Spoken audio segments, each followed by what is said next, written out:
తరువాతి 4 సమావేశములలో ఎందరో పెద్దలు, సాహితీ కోవిదులు, సాహిత్యాభిమానులు పాల్గొన్నారు. వారందరికీ పేరు పేరున ధన్యవాదాలు తెలియజేసుకుంటూ, నేటి సదస్సులో 5వ సమావేశ నిర్వహణ బాధ్యతను నాకు ఉపసారించినటువంటి మద్రాసు క్రైస్తవ కళాశాల యాజమాన్యం వారికి, తెలుగు శాఖాధ్యక్షులు మరియు సదస్సు సంచాలకులు డాక్టర్ యజ్ఞశేఖర్ గారికి, ఈనాటి సదస్సు కథానాయకుడు ఆచార్య కాచపాలెం చంద్రశేఖర్ రెడ్డి గారికి మరియు సదస్సు నిర్వహణను పర్యవేక్షిస్తున్నటువంటి పెద్దలు, సహృదయులు డాక్టర్ మాడభూషి సంపత్ కుమార్ గారికి నా యొక్క హృదయపూర్వక నమస్కారం తెలియజేసుకుంటున్నాను. నేటి సదస్సు 5వ సమావేశంలో పత్ర సమర్పణ చేయు పెద్దలకు, ఆచార్యులకు, అధ్యాపకులకు, పరిశోధకులకు, సాహితీ ప్రియులకు నా యొక్క హృదయపూర్వక ధన్యవాదాలు. పత్ర సమర్పణ చేసేవారు సదస్సు నిర్వాహకులు కేటాయించినటువంటి సమయంలోపు పత్ర సమర్పణ పూర్తి చేయాలని విజ్ఞప్తి చేస్తున్నాను. దయచేసి నా విజ్ఞప్తిని మన్నించగలరని ఆశిస్తున్నాను. ఇప్పుడు ఈ 5వ సమావేశంలో మొదటి పత్ర సమర్పణ అంశం చర్చ. ఈ చర్చ అనే అంశం పైన డాక్టర్ దార్ల వెంకటేశ్వరరావు గారు ప్రసంగించవలసిందిగా ఆయన్ని ఆహ్వానిస్తున్నాను. నమస్కారం అండి. నమస్కారం సార్. గుంటకలండి. నేను కళాకారుణ్ణి. ఈ సంపత్ కుమార్ గారు అయితేనేమి, వేరే అందరూ నాకు పరిచయం ఉన్నట్టే కనిపిస్తున్నారు. అందరికీ ధన్యవాదాలు. ఇలాంటి కార్యక్రమాలు ఇంకా ఎన్నో జరగాలని ఆశిస్తున్నానండి. నేను రిటైర్డ్ ఫ్రమ్ రైల్వేస్ అండి. ఈ కార్యక్రమం చాలా చక్కగా నిర్వహించబడతా ఉంది. ధన్యవాదాలు సార్. ధన్యవాదాలు. సంతోషంగా ఉందండి. ఇలాంటి కార్యక్రమాలు సార్ దార్ల వెంకటేశ్వరరావు సార్. నమస్కారం అండి. అందరికీ నమస్కారం. వినిపిస్తుందండి? డాక్టర్ దార్ల వెంకటేశ్వరరావు గారు. నమస్కారం అండి. అందరికీ నమస్కారం. వినిపిస్తుందండి? వినిపిస్తుందా? ఓకే. మాకు మార్గదర్శకులు, తర్వాత గురుతుల్యులు, తెలుగు సాహిత్యంలో ప్రముఖమైనటువంటి విమర్శకులు, పరిశోధకులు ఆచార్య రాచపాళెం చంద్రశేఖర్ రెడ్డి గారి మీద ఈ సదస్సు నిర్వహించడం చాలా సంతోషం. దాంట్లో నన్ను కూడా భాగస్వామ్యం చేసినందుకు నేను చాలా సంతోషపడుతున్నాను. ఈ అవకాశం కలిగించినటువంటి మా మిత్రులు మద్రాస్ క్రిస్టియన్ కళాశాల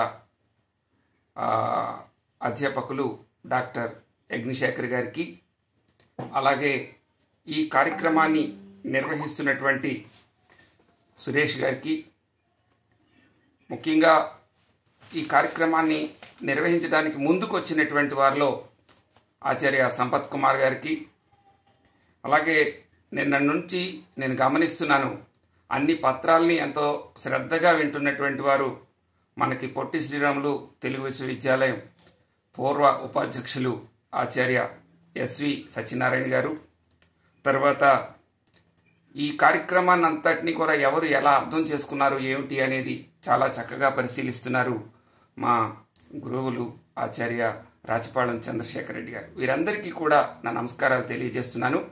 నాకు ఇచ్చిన సమయంలో ఈ పత్రాన్ని నేను పూర్తి చేసే ప్రయత్నం చేస్తాను.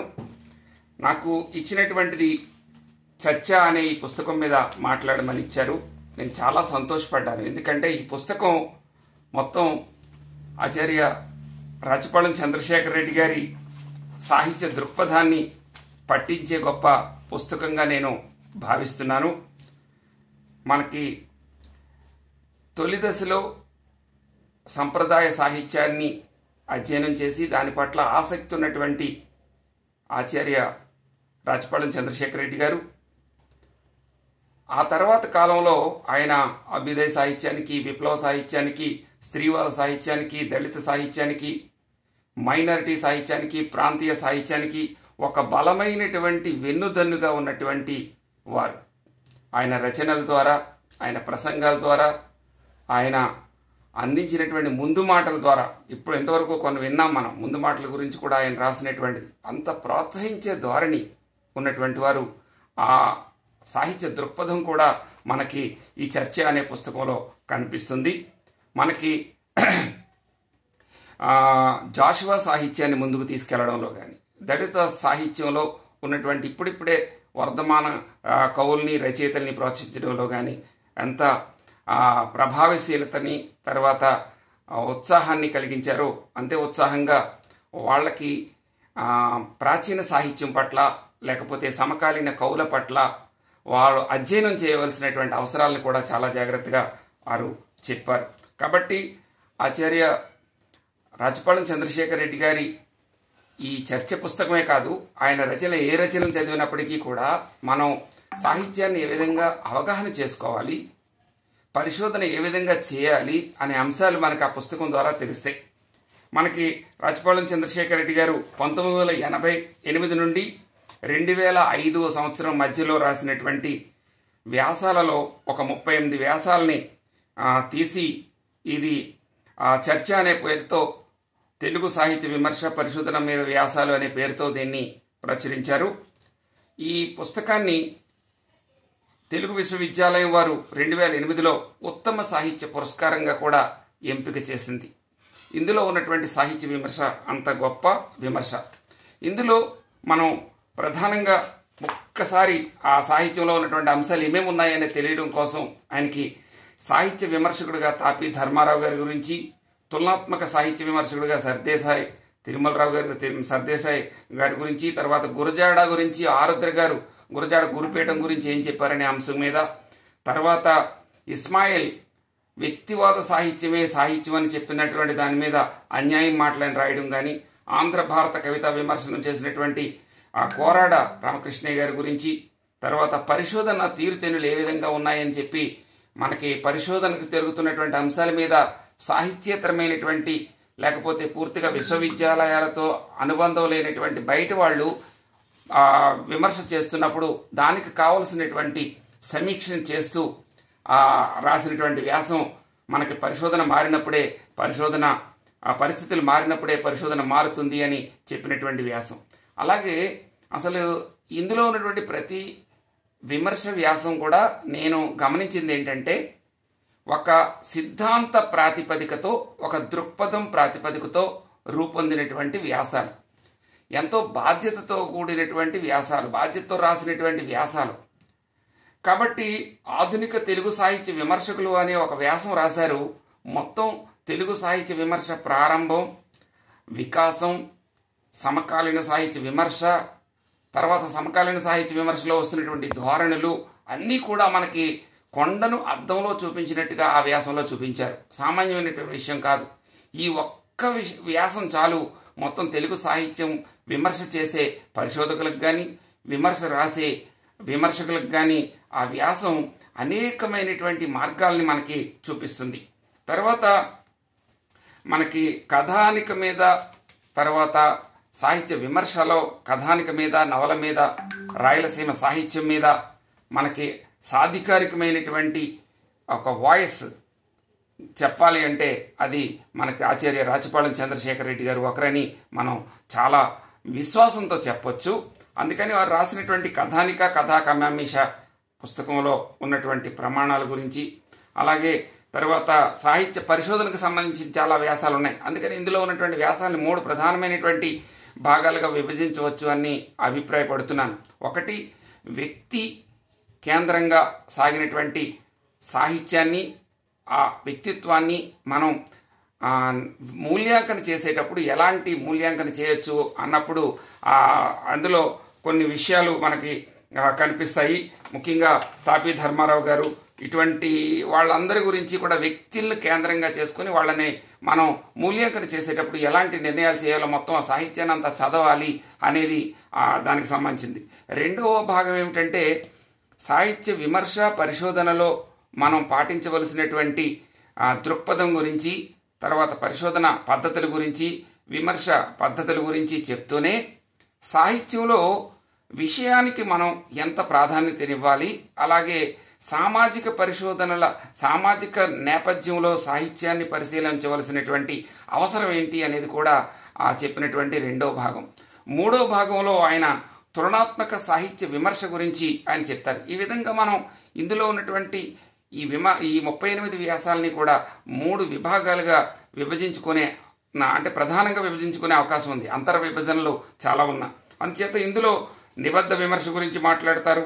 తర్వాత తెలుగు డాక్టర్లు ఇప్పుడైనా తెలుగు పరిశోధన నాడిని చూస్తారా అని అడుగుతారు. రాచమల్లు రామచంద్రారెడ్డి గారి సాహిత్య విమర్శన శైలిలో ఉన్నటువంటి దాని గురించి వివరిస్తూ ఉంటారు. తర్వాత భావవాద ప్రవాహంలో కొట్టుపోతున్నటువంటి పద సాహిత్య పరిశోధకుల గురించి మాట్లాడతారు. రూపనగుడి గురించి, ఆయన సాహిత్య విమర్శ గురించి. తర్వాత ఇవన్నీ ఎందుకు చదువుతున్నానంటే అందులో ఉన్నటువంటి ఏ అంశాలు ఉన్నాయి ఏంటి అనేది మా విద్యార్థులందరూ కూడా గమనించి ఆ పుస్తకాన్ని ఖచ్చితంగా చదువుతారనే ఉద్దేశం. తర్వాత గిరీశం మాటల్లో ఉన్నటువంటి బళ్ళారి వ్యాఖ్య, గిరీశం 12 లెక్చర్స్ ఇచ్చారని ఆ లెక్చర్స్లో ఉన్నటువంటి దాని గురించి సిఆర్ రెడ్డి గారు ఇటువంటి విషయాలను చాలా చాలా బాగా లోతుగా చర్చించారు ఇక్కడ.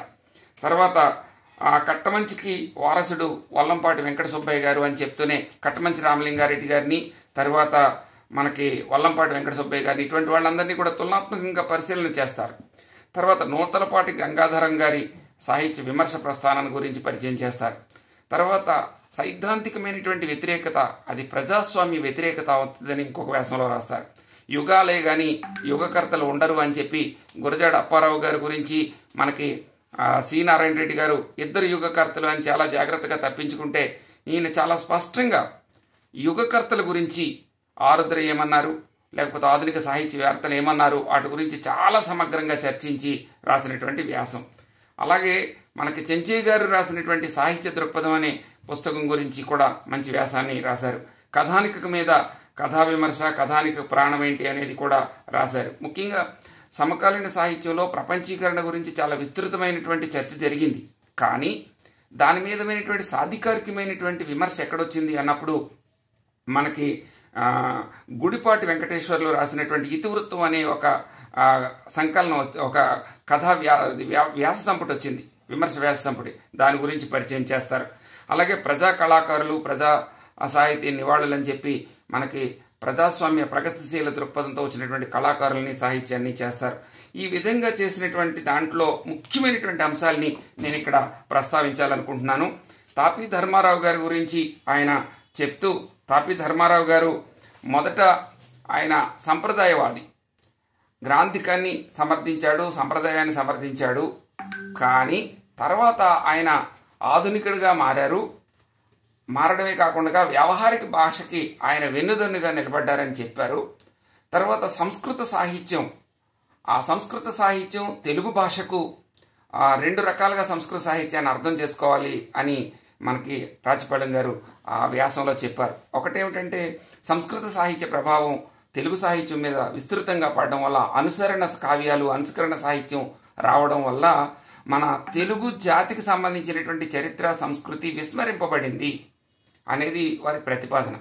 రెండవది మనకి సంస్కృతంలో ఉన్నటువంటి పదజాలమే తెలుగులో పదజాలంగా మనం వ్యవహరించడం వలన అది ఎంతవరకు భాషను సుసంపన్నం చేయకపోగా అది నష్టం చేసింది అనేది గుర్తించాలని చెప్పి మనకి తాపీ ధర్మారావు గారు చేసినటువంటి ఆ వాదనలన్నీ పరిశీలించి, మరలా తాపీ ధర్మారావు గారే సంస్కృత సాహిత్యాన్ని, విజ్ఞానాన్ని కానీ లేకపోతే అందులో ఉన్నటువంటి అటువంటి వైజ్ఞానిక విషయాల్ని మనం అనువాదం చేసుకోవచ్చు. కాబట్టి సంస్కృతం పట్ల వ్యతిరేకత కాదు, ఆ సంస్కృతాన్ని అనుసరిస్తున్నటువంటి తెలుగు కవుల పట్ల, ఆ తెలుగు దృక్పథం, తెలుగు కవుల దృక్పథం పట్ల మనకు వ్యతిరేకత ఉంది అని చెప్పినటువంటి ధర్మారావు గారు రాసినటువంటి కొత్తపాళి, తర్వాత ఇనప కచ్చడాలు, తర్వాత దేవాలయాల మీద బూతు బొమ్మలు ఎందుకు, ఈ పుస్తకాలన్నీ కూడా చదివి మనకి తాపీ ధర్మారావు గారికి ఈ రకమైనటువంటి సంప్రదాయ భావం నుంచి ఆధునిక భావనకు రావడానికి గల అంత ప్రజాస్వామిక దృక్పథం, ప్రగతిశీల దృక్పథం, ఆధునిక దృక్పథం రావడానికి కారణం ఏమిటి అనేది అక్కడ ఆచార్య రాచపాళెం చంద్రశేఖర్ రెడ్డి గారికి అనిపిస్తారు. ఆయన ఏమంటారంటే, ధర్మారావు గారు సామాజిక శాస్త్రాలు చదివారు. సామాజిక శాస్త్రాలు చదివిన తర్వాత ఆయన ఆలోచనలో మార్పులు వచ్చాయి. దానివలన సంప్రదాయ సాహిత్యంలో ఛందస్సు పట్ల, ఆ యతుల పట్ల, తర్వాత అవి కవులకు నిర్బంధాలుగా ఏ విధంగా మారుతున్నాయనడం పట్ల, సాహిత్యంలో రూపానికి కాకుండా వస్తువుకు కాకుండా రూపానికి ఇచ్చినటువంటి ప్రాధాన్యం పట్ల ఆయన దృక్పథంలో మార్పు వచ్చింది అని చెప్పి ధర్మారావు గారి గురించి చాలా చక్కగా మనకు చెప్తారు. అంటే ఆ రకమైనటువంటి భావ పరిణామానికి కారణం ఏమిటి అనేది రాజపాళెం గారి వ్యాసం చదివితేనే మనకి తెలుస్తుంది. ఆ విధంగా తాపీ ధర్మారావు గారిలోని ఉత్థాన పతనాలని, ఆయన యొక్క సాహిత్య వికాసాన్ని, ఆ సాహిత్య దృక్పథాన్ని కూడా చాలా చక్కగా చెప్పినటువంటి గ్రంథం మనకు వ్యాసం మనకి తాపీ ధర్మారావు గారి గురించి. నిజానికి తాపీ ధర్మారావు గారు హృదయోల్లాసిని వ్యాఖ్య రాశారు మనకి చామకూర వెంకట కవి గారు రాసినటువంటి విజయ విలాసానికి. అవన్నీ కూడా పరిశీలిస్తూనే మనకి ఆయనలో ఉన్నటువంటి దృక్పథాన్ని స్పష్టంగా అర్థం చేసుకోవడం ఒక్క వ్యాసంలో చాలా అద్భుతంగా మనకి తాపీ ధర్మారావు గారి యొక్క సాహిత్య వ్యక్తిత్వాన్ని, దృక్పథాన్ని, పరిణామాన్ని మనకి వివరించారు. ఆ విధంగా మనకి తాపీ ధర్మారావు గారు గురించి చదువుతూ ఉంటే మనకేమనిపిస్తుందంటే మనం కూడా సామాజిక సాహిత్యాన్ని, సామాజిక శాస్త్రాలని చదవాలి అని అనిపిస్తుంది. నేను ఈ సందర్భంగా ఒకటి చెప్తున్నాను. నేను ఎంఏ, ఎంఫిల్, పిహెచ్డి తెలుగులో చేసినప్పటికీ కూడా నేను ఆచార్య రాచపాళెం చంద్రశేఖర్ రెడ్డి గారి వ్యాసాలు చదివిన తర్వాత ఖచ్చితంగా నేను సోషియాలజీ కూడా చదవాలి అని అనిపించింది నాకు. అందుకనే నేను ఈ వ్యాసాలు చదివిన తర్వాత ఎంఏ సోషియాలజీ కూడా మరలా నేను అంబేద్కర్ ఓపెన్ యూనివర్సిటీలో చదివిన తర్వాత నా ఆలోచన దృక్పథంలోనే మార్పు వచ్చింది. నిజమే, మనకి సామాజిక శాస్త్రాలతో సంబంధాలు ఉన్నప్పుడు మాత్రమే మనం సాహిత్యాన్ని, మనం కేవలం సాహిత్యాన్ని సాహిత్యంగానే కాదు, ఒక సామాజిక పరిణామాల దృష్టితో మనం అర్థం చేసుకోగలుగుతాము అనేది. కాబట్టి ఇది రాచపాళెం చంద్రశేఖర్ రెడ్డి గారు తెలుగు సాహిత్య విమర్శకి ఇచ్చినటువంటి ఒక గ్రేట్ కంట్రిబ్యూషన్ అని నేను అనుకుంటున్నాను. ఆ తర్వాత మనకి సర్దేశాయి తిరుమలరావు గారి గురించి చాలా గొప్ప వ్యాసాన్ని రాశారు. సర్దేశాయి తిరుమలరావు గారి గురించి మనకి విమర్శ పరామర్శ అనే పేరుతో మనకి తెలుగు యూనివర్సిటీ వాళ్ళు కూడా ఒక పుస్తకం వేశారు. ఆ తర్వాత ఆయన రచనలు కూడా వచ్చినాయి. కానీ దానికంటే ముందుగా ఆ వ్యాసాలలో ఉన్నటువంటి అంశాలు ఏంటి? నిజానికి సర్దేశాయి తిరుమలరావు గారు ఒక రసాయన శాస్త్రవేత్త, ఆయన బ్రహ్మచారి. ఆ వ్యాసం చదువుతుంటే ఆయన రూపం మనకు కంటికి కనిపించేటట్టుగా వర్ణించారు మనకి రాచపాళెం చంద్రశేఖర్ రెడ్డి గారు. ఆయన ఒక రసాయన శాస్త్రవేత్త అయి ఉండి తెలుగు మాతృభాష కాదైంది, కన్నడ మాతృభాష. అటువంటి ఆయన మనకి కన్యాశుల్కం మీద కానీ, కన్యాశుల్కం గురించి మాట్లాడుతూ ఉంటే ఆయన సంప్రదాయ సాహిత్యంలో ఉన్నటువంటి పౌండ్రిక వాసుదేవుడు యొక్క లక్షణాలన్నీ కూడా గిరీశంలో ఉన్నాయని చెప్తాడంటారు. అలాగే నానా అనే ఒక ఎమిలా జోన్స్ రాసినటువంటి ఆ నవలలో ఉన్నటువంటి నానా పాత్రతో పోల్చవచ్చు అని చెప్తారు.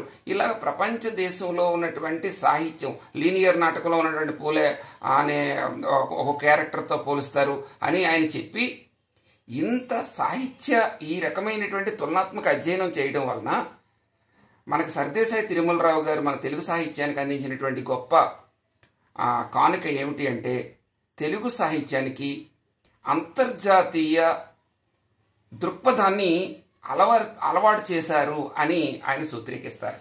ఇది ఇక్కడ మనం గమనించాల్సింది. మన అంతర్జాతీయ అంటే మనం ప్రపంచ దేశాలలో మన సాహిత్యం యొక్క స్థాయి ఏంటి, స్థితిగతులు ఏమిటి అని పరీక్షించవలసినటువంటి అవసరం ఉంది.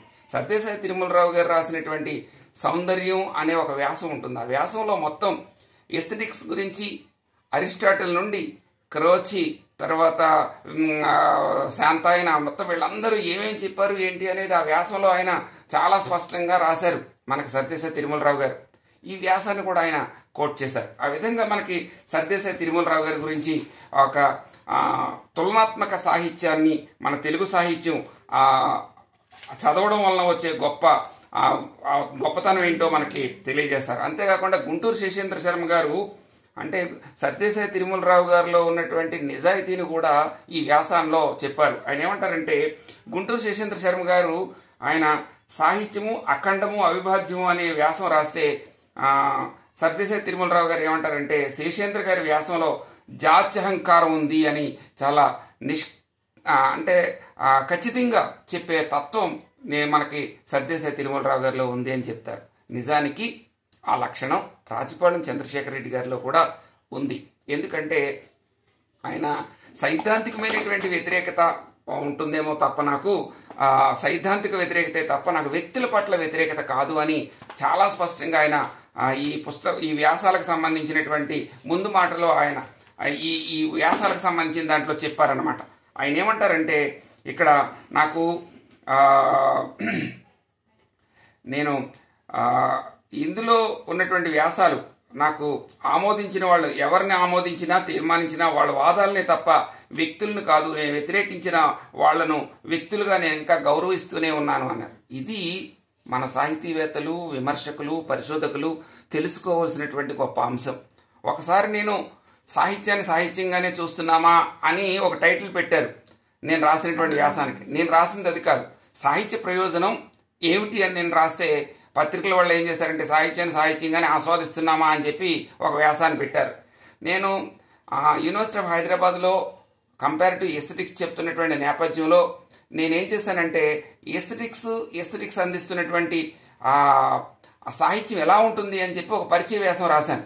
పరిచయ వ్యాసం రాస్తే వాళ్ళు కట్ చేసేసి కొన్ని భాగాల్ని ప్రచురించి సాహిత్యాన్ని సాహిత్యంగానే ఆస్వాదిస్తున్నామా అని చెప్పి టైటిల్ పెట్టారు.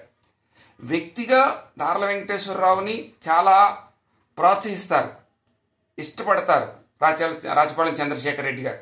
కానీ ఆయన వెంటనే దానికి ఖండనగా ఒక వ్యాసాన్ని రాసేశారు. తర్వాత నేను ఆయనతో మాట్లాడాను. అవును, మనం ఏ రకమైనటువంటి సందేశం ఇస్తున్నామని చెప్పి దాన్ని వెళ్ళిపోతుంది, కాబట్టి వ్యక్తుల మీద మనకి ఉండదు, వాదాల మీద ధోరణి మీదే ఉంటుందని చెప్పి చాలా స్పష్టంగా ఉంటారు రాచపాళెం చంద్రశేఖర్ రెడ్డి గారు. అందుకంటే ఆయన అంటే నాకు ఇష్టం, ఆయన సాహిత్యం అంటే ఇష్టం, ఆయన దృక్పథం అంటే ఇష్టం. కాబట్టి చాలామంది ఆయన రాసినటువంటి రచనలను బట్టి ఆ వ్యక్తుల మీద కోపం ఉండకూడదు, ఆ వ్యక్తుల మధ్య ఉన్నటువంటి సంబంధాలను మనం కొనసాగిస్తూ ఉండాలి అనేది ఇందులో ప్రతిపాదించినటువంటి గొప్ప సూత్రం. తర్వాత ఇందులో గురజాడ గురుపీఠం గురించి ఆరుద్ర గారు రాసినటువంటి గ్రంథం అది, గురజాడ గురుపీఠం. దానికి సాహిత్య అకాడమీ అవార్డు కూడా వచ్చింది. గురజాడ నేను ఆరుద్ర రచనల మీదే పరిశోధన చేశాను, డాక్టరేట్ పొందాను నేను చాలా జాగ్రత్తగా పరిశీలించాను. కాబట్టి ఆ వ్యాసం చదివిన తర్వాత గురజాడ గురుపీఠం గురించి గురజాడ అప్పారావు గారిని ఆధునిక యుగకర్తగా అంగీకరించకూడదా అనే విషయంలో చలం, శ్రీశ్రీ తర్వాత మిగతా వాళ్ళంతా చెప్పినటువంటి అభిప్రాయాలన్నీ క్రోడీకరిస్తూ ఎందుకు గురజాడ ఆధునిక సాహిత్యానికి గురుపీఠం అయ్యారు అనేది ఆరుద్ర గారు చెప్పినటువంటి అంశాలు. అందులో మనకి కందుకూరు వీరేశలింగం గారు, తర్వాత గిడుగు రామ్మూర్తి పంతులు గారు, తర్వాత గురజాడ అప్పారావు గారు చేసినటువంటి సోషల్ రిఫార్మ్ని, తర్వాత లాంగ్వేజ్ రిఫార్మ్ని, తర్వాత వీటన్నింటినీ మోడర్న్ అవుట్లుక్ని తీసుకొచ్చినటువంటి ఈ ముగ్గురు గురించి చాలా దీర్ఘంగా చర్చించినటువంటి వాడు మనకు ఆరుద్ర గారు. ఆ ఆరుద్ర గారు ఒక గ్రంథం రాస్తే ఆ గ్రంథాన్ని ఈయన రాస్తూ ఏ అంశాలను మనం చదివితే గురజాడ అప్పారావు గారు ఆధునికంగా అనిపిస్తారో మనకి తెలుస్తుంది. ఈ సందర్భంగా మనం ఒకటి మనం గుర్తు చేసుకోవాలి. ఏంటంటే గురజాడ అప్పారావు గారు కేవలం ఒక దిద్దుబాటు రాసేసి ఆయన మొట్టమొదటి కథానికి ఆయన అనిపించుకోలేదు. ఆయన దృక్పథం కూడా చాలా ముఖ్యం. ఆయన దేశభక్తి గేయం రాస్తే ప్రపంచంలో ఏ దేశంలోనైనా సరే అది దేశభక్తి గేయంగా ఉండడానికి అవకాశం ఉన్నటువంటి గొప్ప గేయం అది. ఆయన మీ పేరేమిటి అని చెప్పి దేవుళ్ళ గురించి అడిగినప్పుడు, మతం గురించి అడిగినప్పుడు ఆయన భౌతిక దృక్పథం మనకి చాలా స్పష్టంగా తెలుస్తుంది. అంతేకాకుండా కన్యక రాసిన, పూర్ణమ రాసిన మొత్తం ఒక రచన యొక్క అన్ని అంశాలని చూసి ఆధునికతను మనం నిర్ణయించాలి అని చెప్పడం మనకి ఈ వ్యాసం ఒక వ్యక్తిని మనం ఎలా అంచనా వేయాలి, ఎలా మూల్యాంకన చేయాలి అనేది మనకు చాలా గొప్ప అంశాలని అందిస్తున్నటువంటి వ్యాసం. ఇంకా మనం ఇందులో చాలా స్పష్టంగా ఇస్మాయిల్ గారు ఆయన అనుభూతివాద కవి, మన హైకూలు రాశాడు మనకు తెలుసు. ఆయన ఏమంటాడంటే సాహిత్యం సరిగ్గా రావట్లేదు, సాహిత్య విమర్శ సరిగ్గా రావట్లేదు అని చెప్పి ఒక ఇంటర్వ్యూలో ఆయన చెప్తే వైయక్తికవాదం ఏ రకమైనటువంటి ప్రభావాన్ని వేస్తుంది, ఆ వైయక్తికత మనం ఏ రకమైనటువంటి ధోరణులకు కారణమవుతుందని చెప్పి ఆ వ్యాసాన్ని ఖండించి మనం సాహిత్య విమర్శ ఏ విధంగా కొనసాగాలి అని చెప్పి ఆయన చెప్పారు. ఇటువంటి వ్యాసమే మళ్ళీ మనకి ద్వానాశాస్త్రి గారి యొక్క వ్యాసం కూడా. కాబట్టి ఇందులో మనకి రాచపాళెం చంద్రశేఖర్ రెడ్డి గారు ఆయన సాహిత్యాన్ని, ఆయన సాహిత్య విమర్శని మనం అర్థం చేసుకోవాల్సింది ఏంటంటే వ్యక్తుల్ని కాదు, ఒక దృక్పథాన్ని. అందుకనే ఆయన పరిశోధనకు కూడా ఒక ఆయన రాశారు, మనకు విశ్వవిద్యాలయాల్లో పరిశోధనలు సరిగ్గా జరగట్లేదు, జీతాలు తీసుకుంటున్నారు అని రాస్తే దానికి చాలా జాగ్రత్తగా నిజమే పరిశోధనలు జరగట్లేదు, కానీ ఉన్నటువంటి దానికి కారణాలు ఎవరు అనే ఆలోచన రేకెత్తిస్తారు. మనం చాలామంది ఇప్పుడు కూడా చాలామంది కొన్ని చోట్ల ఏమంటూ ఉంటామంటే పద్యం చదివే వాళ్ళు లేరు అంటున్నాం. ఈ పద్యాలు చదివే వాళ్ళు లేరు అన్నా కానీ, ప్రాచీన సాహిత్యాన్ని అవగాహన చేసుకోవట్లేదు అని చెప్పినా కానీ దానికి కారకులు ఎవరు? తొలితరం నుండి మొన్నటి వరకు కూడా పాఠ్యాంశాలని బోధించింది ఎవరు? పరిశోధనలు చేయించింది ఎవరు? పరిశోధనలని లేదా పాఠ్య ప్రణాళికలను రూపొందించింది ఎవరు? కాబట్టి వాళ్ళ కారకులు అవుతారు. అంతేగాని ఇప్పుడు వచ్చిన వాళ్ళ కారకులు కాదు కదా. సంప్రదాయ సాహిత్యాన్ని సరిగ్గా అర్థం చేసుకోవట్లేదు, పద్యాన్ని సరిగ్గా అర్థం చేసుకోవట్లేదంటే కొన్ని వర్గాలకి అసలు చదువుకునే అవకాశం ఎప్పుడొచ్చింది? ఇప్పుడే కదా వచ్చింది. కాబట్టి ఒక పద్యాన్ని సరిగ్గా చదువుకోలేకపోయినా, సరిగ్గా రీసెర్చ్ చేయలేకపోతున్నారన్నా దానికి కారణం ఏంటంటే మొదటి తరంలో ఉన్నటువంటి అధ్యాపకులు, పరిశోధకులే కారణం. కాబట్టి అని నెపం వేయడమే కాకుండా మనం జాగ్రత్తగా ఆలోచించాల్సింది ఏంటంటే పరిశోధకుడికి దృక్పథం పట్ల అవగాహన కావాలి. మనం ఏం చేస్తున్నామో విశ్వవిద్యాలయాల్లో మనం పాఠాలు చెప్పేటప్పుడు ఆలంకారికమైనటువంటి విషయాలకు ఇచ్చినటువంటి ప్రాధాన్యత సామాజిక విషయాల పట్ల ఇవ్వట్లేదు. సామాజిక విషయాల పట్ల అవగాహన పెంచి ఆ చారిత్రక అంశాల పట్ల జీవిత ప్రతిబింబం ఎలా రిఫ్లెక్ట్ అవుతుంది అనేది మనం చెప్పగలిగినప్పుడు ఆ సాహిత్యం నిజమైనటువంటి సాహిత్య పరిశోధనలు వస్తాయి అనేది చాలా స్పష్టంగా ఆయన చెప్పి, పరిశోధకుడికి కూడా ఒక రీసెర్చ్ మెథడాలజీ ఏర్పడాలంటే పరిశోధకుడికి కూడా దృక్పథం ఉండాలి అంటారు. కాబట్టి ఆయన దృక్పథం గురించి చాలా చోట్ల చాలా స్పష్టంగా చెప్తాడు. మనం వ్యక్తికి దృక్పథం ఉండాలి, రచయితకు దృక్పథం ఉండాలి, కవికి దృక్పథం ఉండాలి. అంటే సృజనకారుడికి దృక్పథం ఉండాలి. లేకపోతే కనుక నువ్వు భావవాదం గురించి మాట్లాడుతున్నావా, భౌతికవాదం గురించి మాట్లాడుతున్నావో తెలియకపోతే, నీకే తెలియకపోతే నీ సాహిత్యం చదువుకుంటున్నటువంటి పాఠకుడికి ఏం తెలుస్తుంది? కాబట్టి ప్రాపంచిక దృక్పథం నీకు ఉండాలి. అది మొదటి ఆయన వాదన. రెండవ వాదన ఏంటంటే సాహిత్య విమర్శకు కూడా దృక్పథం ఉండాలి. అది కూడా మనకు తెలుగు సాహిత్య విమర్శ గురించి రాసినటువంటి వ్యాసంలో ఆయన చాలా స్పష్టంగానే చెప్పారు. అలాగే రీసెర్చ్ చేసేవాడికి కూడా దృక్పథం ఉండాలి అని చెప్పి మెథడాలజీ రూపొందించుకోవడానికి మనం అప్పటికప్పుడు ఈయన చెప్పడమే కాదండి, మనం గమనించాల్సింది ఏంటంటే చాలామంది ఏం చేశారంటే పద్య సాహిత్యాన్ని అర్థం చేసుకోవట్లేదు అన్నారు. కానీ పద్య సాహిత్యానికి మీరు చేసింది ఏమిటి అనేది వాళ్ళు ప్రశ్నించుకోవాల్సిన అవసరం ఉంది. కానీ రాజపాళెం చంద్రశేఖర్ రెడ్డి గారు చేసిన పని ఏంటంటే ఆయన పరిశోధన గురించి మాట్లాడారు అంటే ఆయన పరిశోధన మీద పరిశోధనకు సంబంధించినటువంటి గ్రంథం రాశారు. అందులో మామూలు విద్యార్థికి కూడా స్వతహాగా చదువుకుంటే అర్థమయ్యేటట్టు పరిశోధన సూత్రాలను హెచ్ఎస్ బ్రహ్మానందం గారితో కలిసి రాసినటువంటి పుస్తకం. అది చాలా అద్భుతమైనటువంటి పుస్తకం. నేను రీసెర్చ్ మెథడాలజీ చెప్పినప్పుడు మేము ఆ పుస్తకం ఖచ్చితంగా చదవమని చెప్తాం. విశ్వవిద్యాలయాల్లో కొన్ని టాపిక్స్ ఇస్తారు. ఆ టాపిక్స్లో ఉన్నటువంటి మనం ఎలాగా టాపిక్ని ఎంచుకోవాలి ఏంటి అనేది చెప్తారు. అలాగే సాహిత్య విమర్శ రాశారు. విమర్శ రాసి విమర్శ ఇలా ఉంటే ఇలా ఉంటుంది అని చెప్పారు.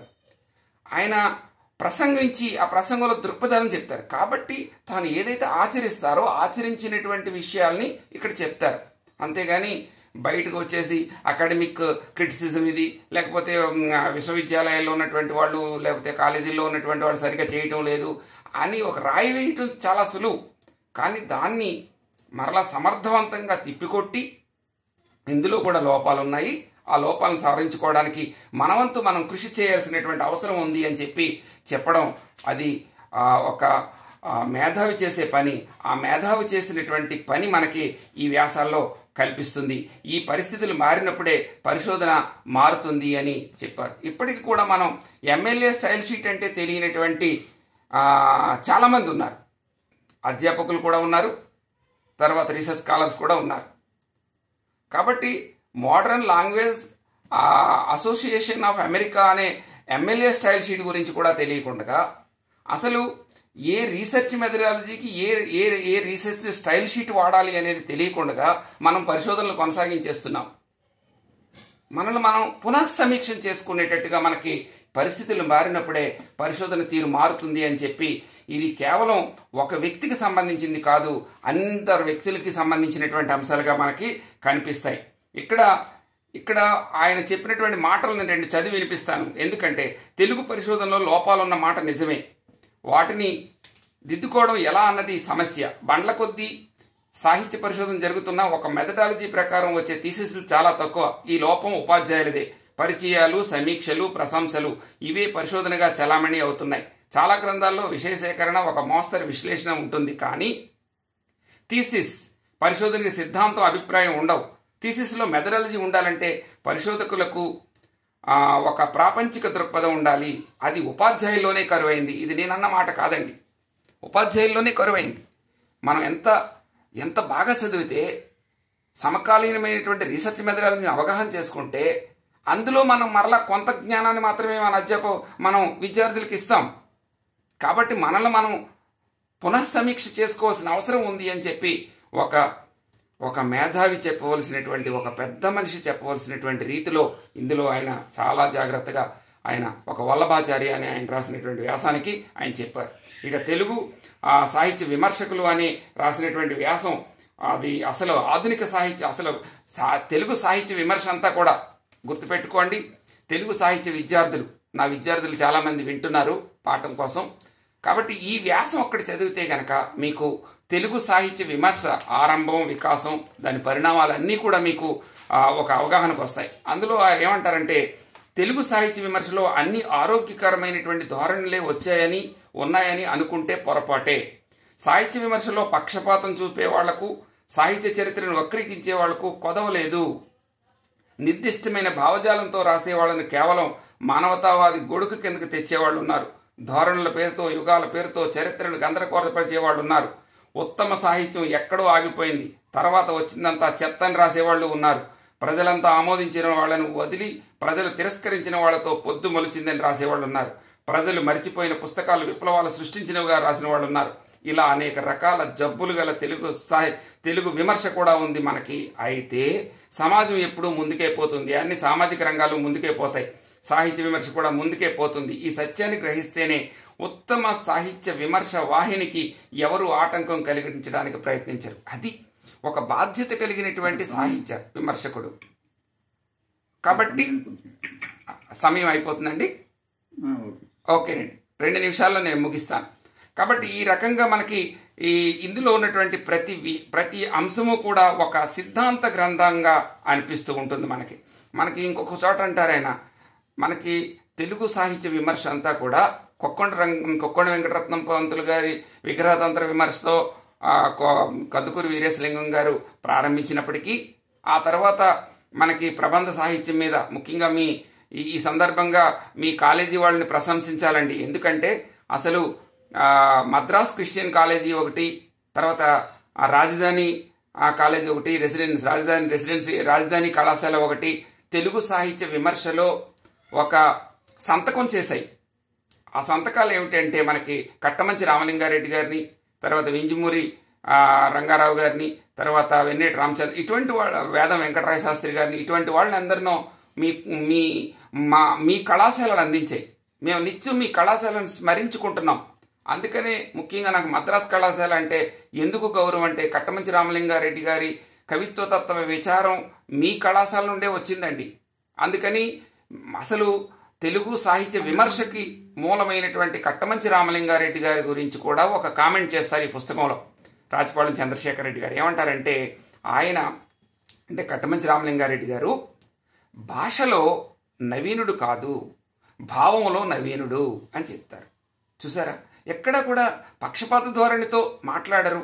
విద్యార్థులు చాలా చక్కగా అవగాహన చేసుకోవడానికి చాలా ఉపయోగపడినటువంటి విలువలు ఉంటాయి. ఇందులో ఇంకా మనం గుర్తించాల్సింది ఏంటంటే, పునర్మూల్యాంకనం అనేది మనకు రాజపాళెం గారు తెలుగు సాహిత్య విమర్శకి అందించినటువంటి ఒక గొప్ప వరం, ఒక గొప్ప ప్రతిపాదన ఏమిటి అంటే పునర్మూల్యాంకనం. అంటే అంతకుముందు వచ్చినటువంటి సాహిత్యాన్ని, ఆ సాహిత్యాన్ని నిత్యం పునర్మూల్యాంకనం చేసుకోవాలి. అప్పుడు మాత్రమే సాహిత్యం నిజమైనటువంటి పురోగతికి సాగుతుంది. ఓకే, ఒక కాలంలో వచ్చినటువంటి సాహిత్యం సార్వజనీనత, సార్వకాలీనత అనే అంశాలని చెప్తూ పోతే అసలు మాకు ఈ సాహిత్యానికి జీవితానికి అసలు సంబంధం ఏమి కనపట్టలేదు అని అనుకుని సాహిత్యం పట్ల వ్యతిరేకత వచ్చే అవకాశం ఉంది.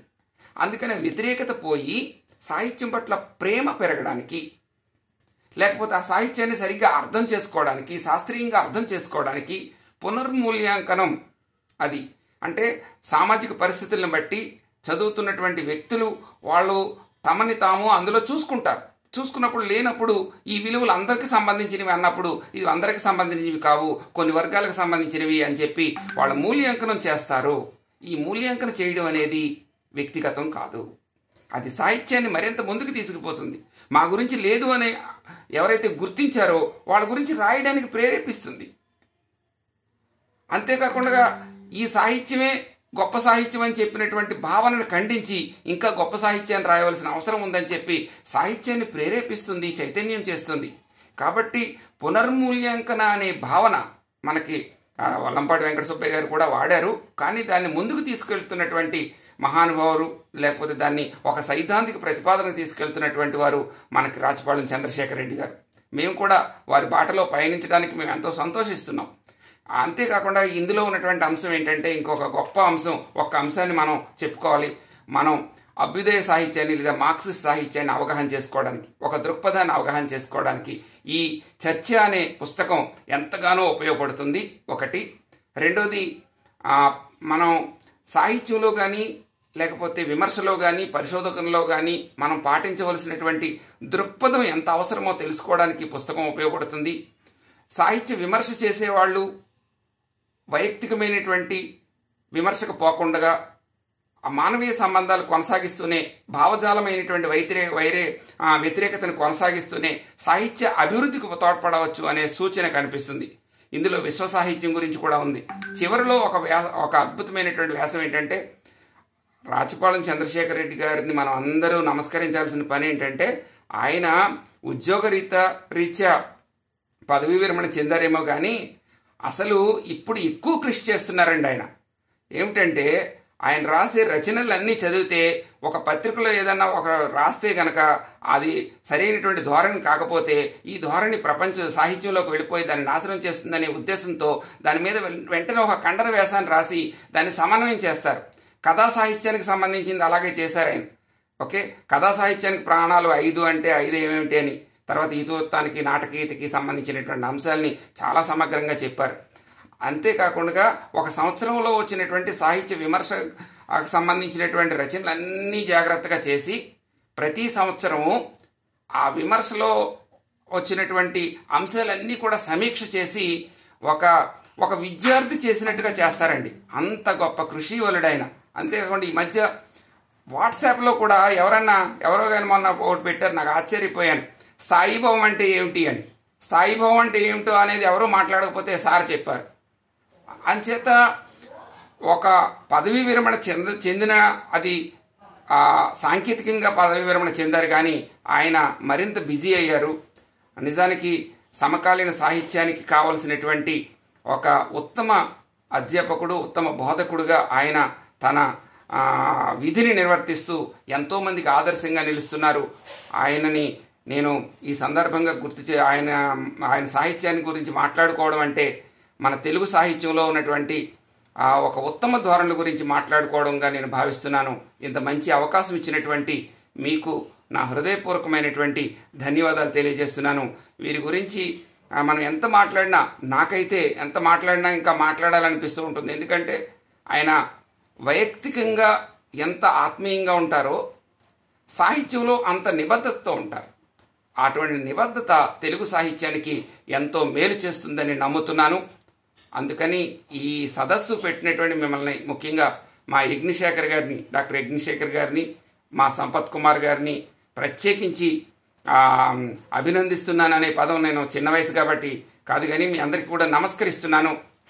నాకు ఇంతవరకు మీరు విన్నందుకు కూడా మీ అందరికీ నా హృదయపూర్వకమైనటువంటి నమస్కారాలు తెలియజేస్తున్నాను. ధన్యవాదాలు, నమస్కారం. ధన్యవాదములు సార్. దార్ల వెంకటేశ్వరరావు గారు చర్చ అనే అంశంపై చక్కటి విశ్లేషణతో ఉన్నటువంటి ప్రసంగం నాకు అందించినటువంటి ధన్యవాదములు.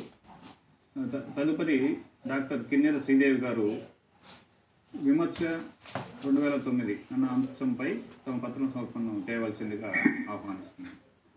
కిన్నెర శ్రీదేవి గారు. కిన్నెర శ్రీదేవి గారు మేడం.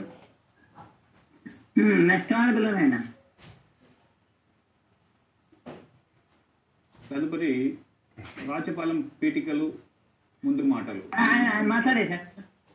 మాట్లాడాను చెప్తారు సార్. తదుపరి శ్రీ పిల్ల కుమారస్వామి రెడ్డి గారు దరిదాపు అనే అంశంపై 10 సంవత్సరం చేయవలసిందిగా ఆయన ఆహ్వానిస్తున్నాం సార్. గౌరవనీయులు శ్రీ పిల్ల కుమారస్వామి రెడ్డి గారు. ఎలా ఉంది? నమస్తే. కార్యక్రమానికి అధ్యక్ష వహించినటువంటి సురేష్ గారికి, నిర్వాహకులు సంపత్ కుమార్ గారికి, వచ్చినటువంటి తర్వాత ఈ మద్రాసు క్రిస్టియన్ కళాశాల అవగాహన చేసుకొని మాట్లాడాలి, ఎందుకంటే సార్ చాలా గొప్పగా రాశారు కాబట్టి. ధన్యవాదాలు, నమస్కారాలు.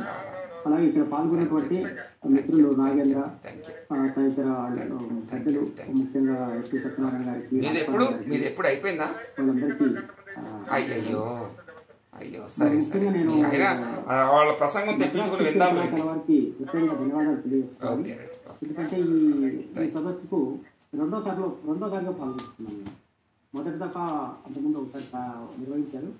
రామాయణం మహాభారతాల్లో మానవతా విలువలు అంటారు కదా, దాని మీద కూడా పాల్గొన్నాను. ఇప్పుడు కూడా రాజపాలెం గారి సాహిత్యం పైన ఒక సదస్సు నిర్వహిస్తున్నారు, దాంట్లో పాల్గొంటున్నాను. అలాగే రాజపాలెం గారి సాహిత్యం పైన ఇది రెండోసారి పాల్గొన్నాను నేను. మొట్టమొదట రాజపాలెం గారి సాహిత్యం మీద దాదాపు 10-12 పుస్తకాలు